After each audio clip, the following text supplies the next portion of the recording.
Em geral, no Brasil nós temos um índice de condenação bastante elevado ainda, já melhoramos muito, mas temos na faixa de 2,2% até 2,5% de condenas.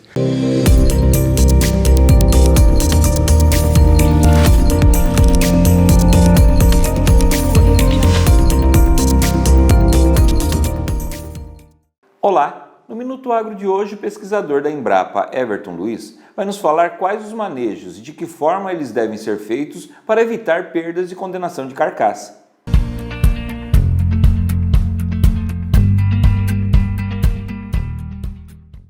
A condenação de frangos de corte é extremamente impactante no que diz respeito ao resultado de uma atividade avícola. Então, nós não podemos ter índices consideráveis de perdas em função da condenação, porque impacta muito pesadamente, tá? Uma ave, em média, vale em torno de R$15 hoje na plataforma do abatedouro. Então, índices de 1, 2, 3% em consideração ao volume, levando em consideração o volume total de aves que são processadas no abate sistematicamente todos os dias, acaba sobremaneira impactando a viabilidade da avicultura de corte. Em geral, no Brasil nós temos um índice de condenação bastante elevado ainda, já melhoramos muito, mas temos na faixa de 2,2% até 2,5% de condenas nos abatedouros do Brasil em média. Mas temos, por exemplo, quando temos boas práticas de manejo pré-abate, índices muito inferiores. Então, existem empresas que fazem trabalhos muito bem executados, onde esse índice de condenação chega a 0,70. Então, é 3 a 3,5 vezes mais baixo do que a média brasileira, tá certo? Para que a gente tenha uma ideia, esse índice de condenação de 2,5% no Brasil, comparando com outras regiões, na América Latina como um todo é 1,8%. Então o Brasil tem mais condenação do que a América Latina como um todo. Nos Estados Unidos é 0,5% de condenação. Então nós estamos bastante distantes, isso é algo que faz com que a nossa sustentabilidade e viabilidade seja obviamente comprometida em função desse alto nível de condenação. E por que temos tantas condenações? São vários os fatores que estão envolvidos nisso. Na verdade, a condenação que acontece no abatedouro, ela pode ser oriunda já do campo. Todo trabalho feito naquele manejo pré-abate é extremamente importante, e não só no período pré-abate, mas também ao longo da vida do frango de corte. Se nós tivermos problema de qualidade de cama, por exemplo, tivermos calo de peito, calo de pata, isso aí acaba fazendo com que a gente tenha perda parcial da carcaça ou eventualmente até a carcaça como um todo, tá? Então isso é muito importante. No manejo pré-abate, as empresas têm feito um esforço muito grande para que a gente tenha cada vez melhores condições.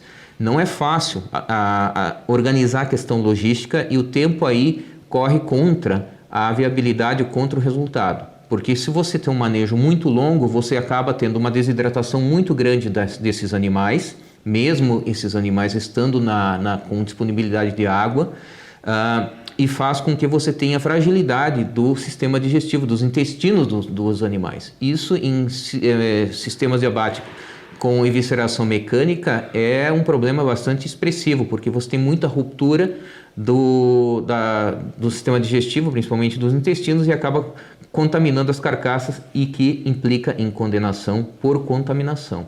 Depois você pode ter também contaminação biliar e uma série de outros aspectos. Então a retirada da ração é extremamente importante, mas junto com isso tem que haver todo um manejo de movimentação das aves para que as aves consumam água. Não basta apenas o jejum, mas é necessário que haja também um consumo de água.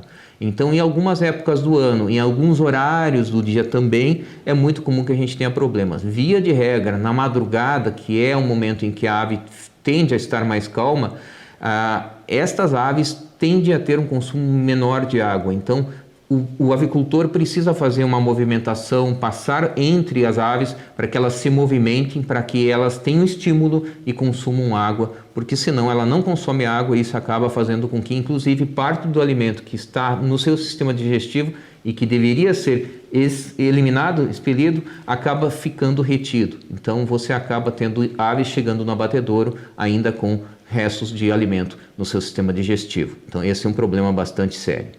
E as condenações, elas precisam ser muito bem entendidas, porque, por exemplo, se você tiver a condenação de uma asa por hematoma, por exemplo, isso pode representar 4, 5% da carcaça. Uma coxa pode representar 7% de uma carcaça. Um dorso machucado pode representar 15% de uma carcaça. Então, mesmo que você tenha condenações parciais, isso impacta sobremaneira o resultado de um lote. Então, aí, os apanhadores, que são as pessoas treinadas e que buscam e apanham as aves para colocar dentro das caixas, também tem um papel muito importante. Nós precisamos lembrar que uma pessoa que executa essa atividade, a cada vez que ela captura uma ave e transfere para dentro de uma caixa, ela está movimentando R$15. Então pense em quantas mil aves são movimentadas ao longo do dia e ao longo de uma semana, ao longo de um mês. Veja quanto dinheiro passa na mão de um apanhador. Então é muito importante que essas pessoas sejam sistematicamente qualificadas, que elas estejam, digamos assim, sempre se sentindo bem dispostas para executar as atividades, porque na verdade o patrimônio todo, o produto final passa pela mão dessas pessoas. Então é extremamente importante que elas estejam conscientes disso. Então, carregamentos muito apressados, carregamentos onde se pegam as aves pelas asas ou pelas coxas, acaba necessariamente fazendo hematomas. Então é todo um cuidado e toda uma prática para que se capture a ave uma a uma, ou no máximo a cada duas, pegando ela por baixo, apoiando ela na mão, na região do peito e colocando ela com muito cuidado dentro das caixas. Muito cuidado com os arranhões, porque as aves elas tendem a se soltar das mãos dos catadores, né, dos apanhadores dos frangos. Então isso, qualquer arranhão que tenha, obviamente quando chega no abatedouro acaba sendo contaminado essa porção, porque é óbvio que isso aí não pode chegar na mesa do consumidor. Então isso tudo é um grande desafio. Este foi o Minuto Agro do Presente Rural. Para mais informações, continue a nos seguir através de nossas redes sociais. Até a próxima!